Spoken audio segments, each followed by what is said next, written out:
Hello, folks, and welcome back to another segment of Cheshire Cat Studios After Dark. On today's After Hours. Oh, derp. Let's start that over again. Hello, folks, and welcome back to After Dark. After Hours. God damn it! This isn't a fucking screensaver, man. It's After Hours. God damn it! Let's try this one more time.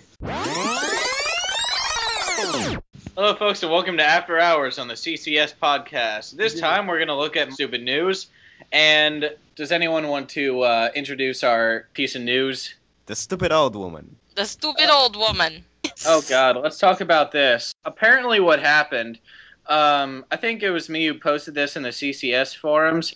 What happened is that apparently when a teenager was going across train tracks, a train actually smashed his body into bits. And now an Illinois woman is suing a dead teenager's estate for injuries after one of his body parts actually came flying into her and broke her wrist and her... It caused her, from that little news clip, it said that she fell down, she broke her leg, and she broke her wrist. Yes, and this was after the teenager was hit by a train that was going 70 miles an hour. Yes, because he was trying to catch a different train. What happened was that the court actually agreed with this rather stupid woman's decision to sue him, and the court ruled that the boy's death was, quote-unquote, reasonably foreseeable, and that his estate can be held responsible for his negligence. Apparently it wasn't that foreseeable because you didn't see the fucking train. Exactly. I guess they're viewing it as he should have had enough... I'm not agreeing with it, but I guess they viewed it as he should have had enough common sense to know not to jump the track. And in all fairness, how do you not know a 70-mile-an-hour train's coming? It's a straight fucking line. You're gonna see the train. Yeah, but is it said like he was listening to music or something and he didn't hear it? I mean, there could have also been foliage that blocked his path, or it was a turn, but... That'd be big fucking shrubbery, man. Hiding this 60-ton engine train. There's no way that would happen anyway. The train tracks around where I live, you know, you have all that... You have a good probably 20 feet of space between track and actual foliage. You know, you got the track, and then you got a bunch of rocks, and then you have some other incline hill going on there, and then trees. So I don't see how the kid didn't see it coming. I mean, I would understand if this were, like, my second home, West Palm Beach, where the train goes, like, through the city, and you can see the fucking train coming, but something must have happened where the kid didn't see this giant 70-mile-an-hour thing hurtling at him, but... That train wasn't waiting behind a tree to jump the guy, I mean, shit. Oh, yeah. Baseball bat. Sounds like an old had a grudge. It sounds like an old Monty Python skit where the cars are hiding behind, like, trees Yeah. and shit. Trust guys. God, that was a great skit too, man. Now we need your cat to scare away all the cars. Oh, God. No, Seriously, probably. Going back to the real subject, is that woman is suing the estate of that dead 18-year-old?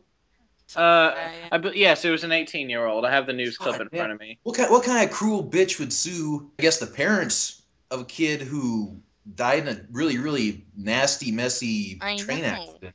I know. I mean, it's like science cured empathy, and she was like one of the first test subjects or something. If you're walking along the tracks and all of a sudden this body part flies out from a train and hits you, the last thing I'd be thinking of is suing somebody. I'd be thinking more like, holy shit! Seriously, if I lived next to this bitch and I knew that she was the one who sued this kid, I'd do a drive-by KFC throwing at her. I mean, I'd take a drumstick and throw at her. That bitch. I think the problem, though, is that she would be so fucking dumb that she would sue the chicken for dying and then flying into her. God.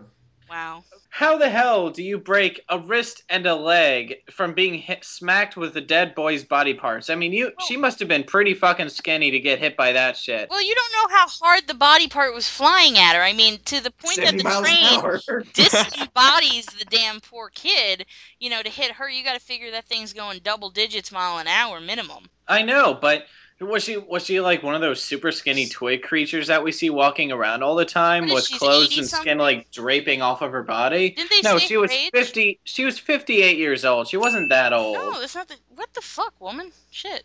I mean, plus she's had like a whole life ahead of her. You would think that she would have developed, I mean, at least a bit of empathy. Wow. I mean, Cinemax, what would you do in this situation? I'd fucking scream. If I was that woman. That's what I'm saying. I'd probably be like traumatized. Screaming, obviously being involved, but I would like to imagine I'd be possibly traumatized as a body limb is hitting me.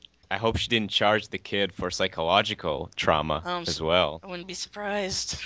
Yeah, just you have to be traumatized. Otherwise, it'd be one cold bitch to stand up and be like, "Who threw this arm at me?" I'm gonna sue you, bastards. I can see some people doing that, like Kim Kardashian. I can see her doing that. Who fucking threw this arm at me? God damn, I'm gonna sue you now. Yeah. But no. But what about the court? How did the court agree with this bitch? I don't know. Maybe I guess they also had empathy pills. Well, I mean, look at the other ones that have come. The most infamous one I can think of is the whole hot coffee thing. I mean, I've seen pictures of that case. That woman got burned bad. And actually what that was, it's more that they overheated the coffee. And it's not the simplified funny version that everybody thinks it is, that she was too dumb to realize it was hot. That wasn't completely the case. The coffee's supposed to be, I think, like 100 degrees or something like that. And they gave it to her at like 160. Jesus Christ, how do you do that? You know what? That's probably the first time she's had something that warm and wet between her legs in quite a while. That's just... And Laughing Man has officially signed his hell check-in. There we go. Oh, that Laughing Man. I do my best. What, we're gonna set up God. a catchphrase now? Yeah. Oh, God, probably. Oh, Laughing Use Man. that image of Hitler. Oh my. We'll keep it for our Saturday morning cartoon. Oh, Laughing Man. Oh, Laughing Man, you're stop going to hell. I know, and then everyone starts laughing.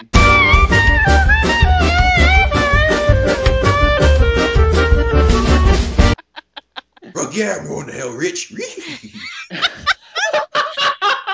Oh my God.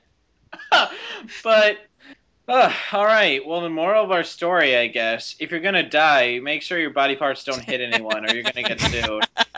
I mean, unless you're planning to purposefully die so you can psychologically torture someone and then hit them and break their bones.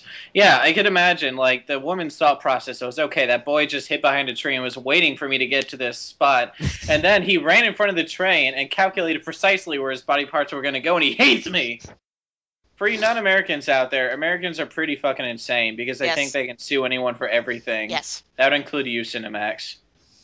Cinemax, we're going to sue you for being foreign. Where the hell is he from? Shit. Where are you from again? Mexico. Really? No. I can tell by the accent.